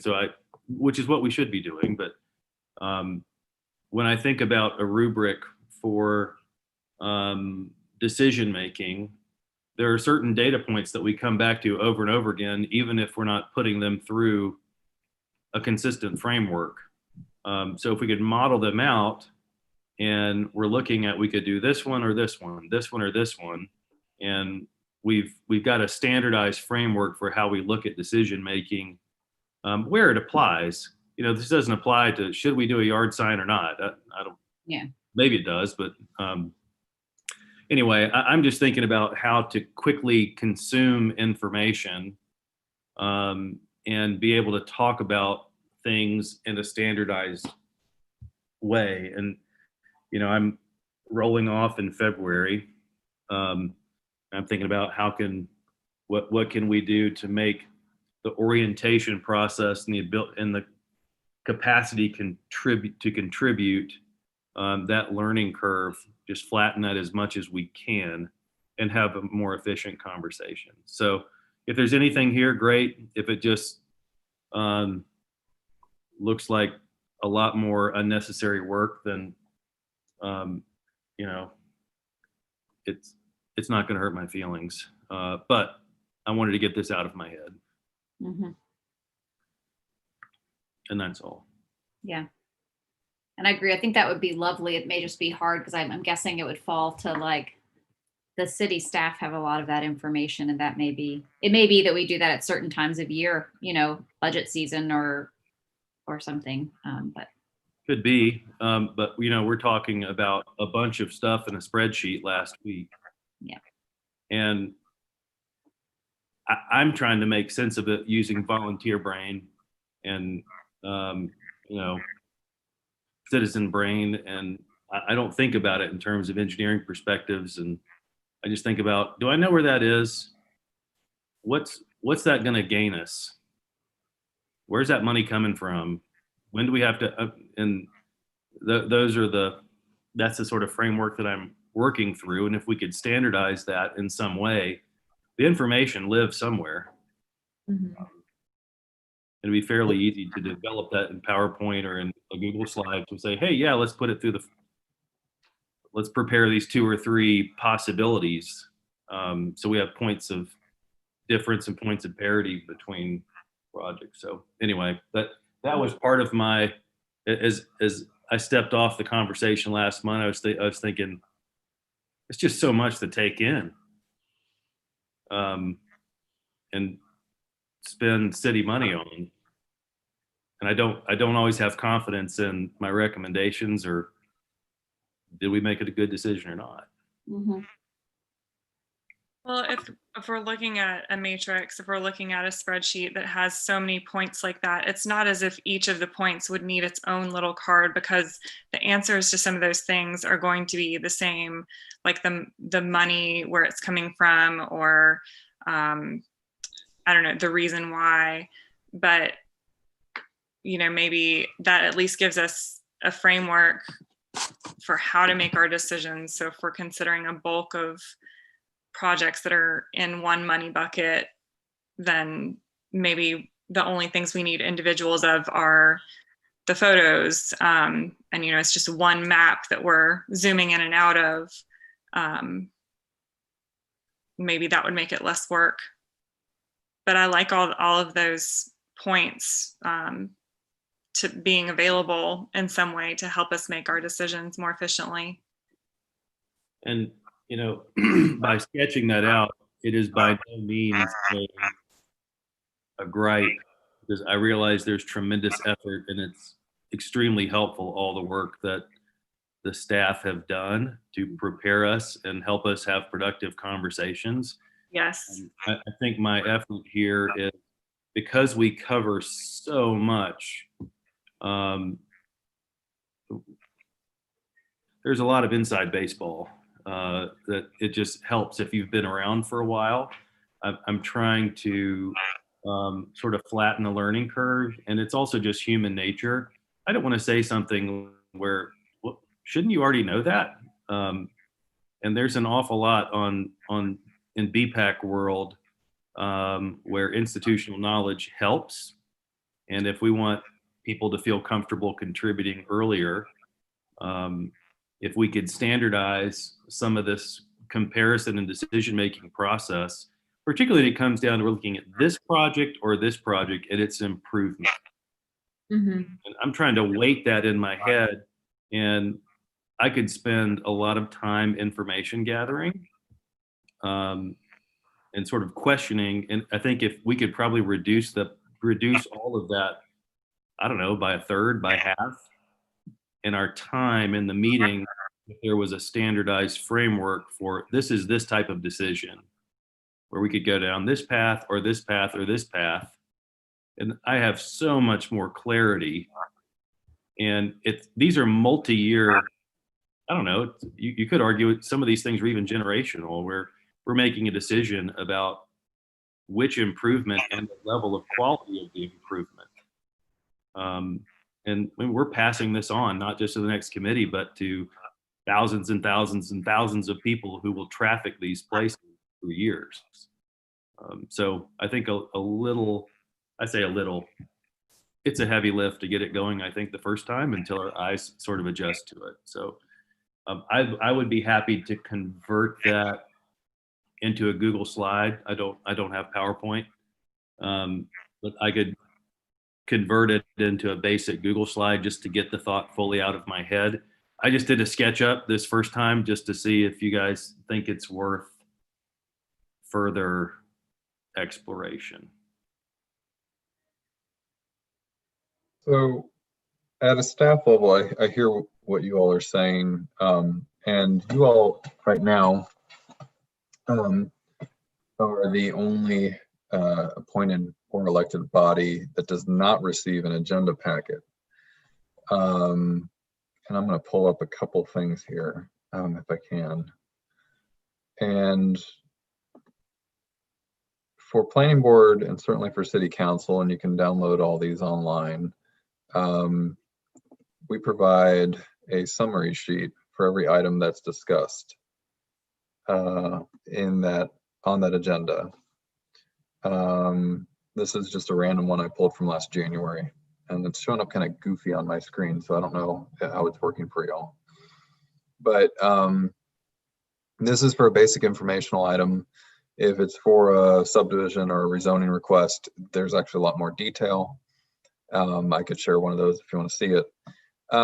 But this really breaks down, it's a very simple presentation of what the item is. There's a summary that's probably too long here. of what's to be discussed, financial impact analysis that's real back of the envelope for the most part, unless it's at the end of a long engineering study, and then a recommendation, staff recommendation to the planning board or the council. Another slide, or another thing I'd like to share with you is what we share with council at budget. And I'm just gonna pull one of the BPAC recommendations. So this was the Jackson Street improvements that ultimately was funded. As you can see, there's other projects over here. So this features the sheet from the bike and ped transportation plan. It highlights what the improvements title is, how much it might cost, what the value is, and then to get to Andy's other comments, we would do a sort of a full SWOT analysis to analyze any weaknesses to it or concerns. This is a less fully realized project, the West Crawford Street sidewalk recommendation that you all made, but it still gives you a geographic reference of where you're at. You know, Yoder Elementary School is called out here, the streets names are called out here. You have a fuller understanding of where you are. Connections to either ArcGIS Online or Google Maps could be, or links could be embedded in some sort of standard card for the projects that are being discussed, so that you have that geo reference. And then if she is still with us, Audrey, are you there? Yes.